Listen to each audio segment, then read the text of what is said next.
Hi everyone, and welcome to Jane Talks Real. It's Trek Tuesday, where I will be discussing and reviewing an episode of the original series, The Next Generation, Voyager, Deep Space Nine, or Enterprise. Today, I'm going to be looking at The Visitor from Deep Space Nine's 4th season, or as I like to call it, That Time Tony Todd Made Me Cry. We begin the episode on a photo of Sisko and Jake, and wow, Jake's actor grew up fast. Wow, he grew up really fast, and holy crap! You can't fool me with that old man makeup, that's Tony Todd, meaning my interest in this episode has just increased tenfold. Someone is at his door. It's a wet and slightly injured woman called Melanie, who he's very kind to. Melanie, hey look, it's a model of DS9! Anyway, Melanie is an aspiring writer and has come seeking out Jake, who is also a writer. She's a super fan. And wait, is this episode going to turn into misery? Is that why it's so highly rated? Melanie gushes about how amazing his books are, but wonders why he stopped writing. And Jake says it's because he lost his favourite pen. Melanie laughs and asks him to tell her the real story, and Jake agrees because she showed up today of all days, and explains that when he was 18 years old, his father died. And into the credits we go. We flash back to the events in question, where Sisko invites Jake on a trip to the Gamma Quadrant. Yes, the space parts are my favourite, so fire up that Defiant. Some wormhole is doing something, but Jake is too engrossed in writing. I know that feeling all too well. So Sisko convinces him to put it down for a while and come take a look. A surge from the wormhole rocks the ship, so Sisko heads to engineering, leaving Jake standing in the doorway in a way that completely reminds me of this. Cool, just like in Star Trek. Oh! Jake follows Sisko and shit's going down because the warp core is going to blow if they don't fix it. Jake fumbles a bit, but they're able to avoid disaster. Oh, wait, no they're not, because Sisko gets zapped into oblivion right in front of his son.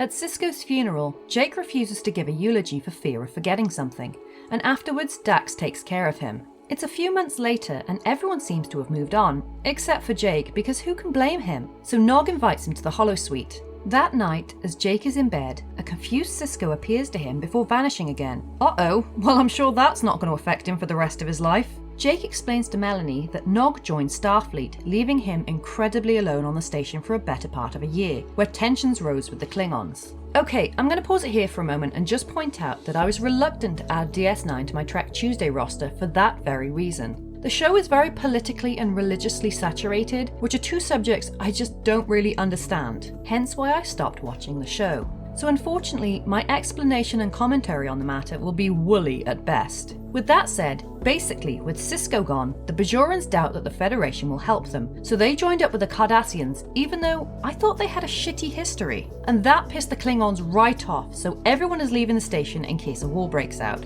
Got that? Good. Worf wants Jake to leave with everyone else, but Kira says he doesn't have to, so he stays behind.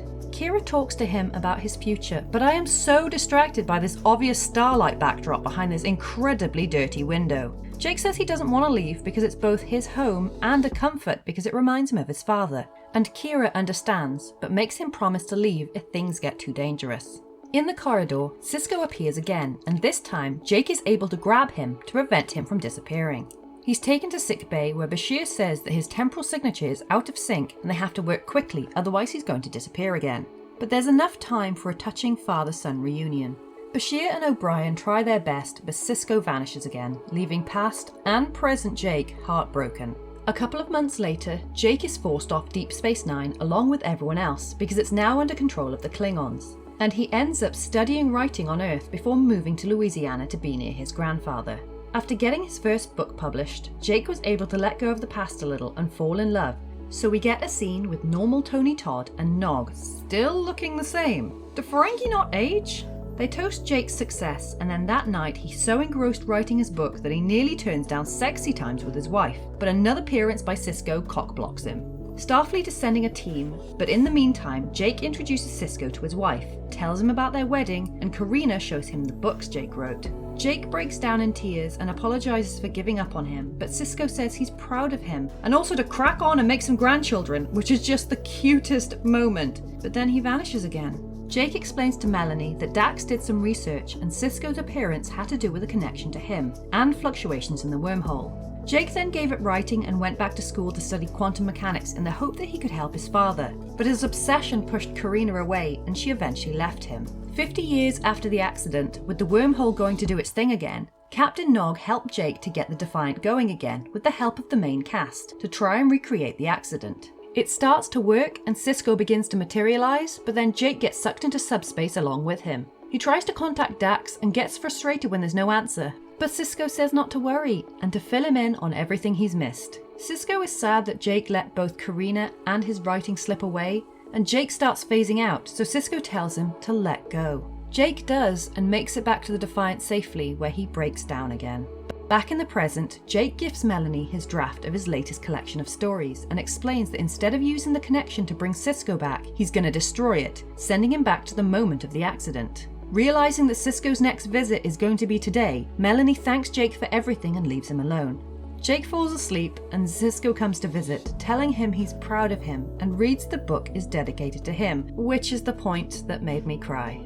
Sisko realizes that Jake is going to die to reset the timeline, and they have a tender moment together where Jake reminds him to duck. He does, pushing Jake to safety at the same time, and the two of them embrace. Wow, that episode was amazing. I mean, I get why it's so highly rated, and while Chain of Command is also high, unlike that one, The Visitor was pretty much flawless and I wouldn't change a thing. I am so glad that they ditched their original plan of having Sirach Lofton playing all stages of Jake, because Tony Todd is phenomenal in this episode. I read that Todd was mourning the loss of his aunt who raised him at the time of filming, and you can tell that he uses this in his performance. He's so compelling in the role that even though it's a different actor, you can feel the essence of Jake Sisko throughout. But this episode wouldn't have worked without equally great performances from Sirach Lofton and Avery Brooks. Lofton has such a mature presence for being 18 at the time, and Brooks lost all hint of that slightly offline delivery that would occasionally pop up in season 1. His interactions with both Lofton and Todd sell the emotional heart of the episode, and also the bond between parent and child. This episode handles grief and survivor's guilt in a very relatable way, and it really shows how much people would give for a second chance with a lost loved one.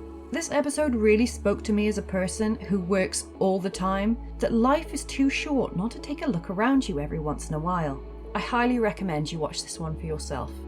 So there you have it. That was The Visitor. If there's an episode of Star Trek you'd like me to cover, pop it down in the comments or come say hi on social media.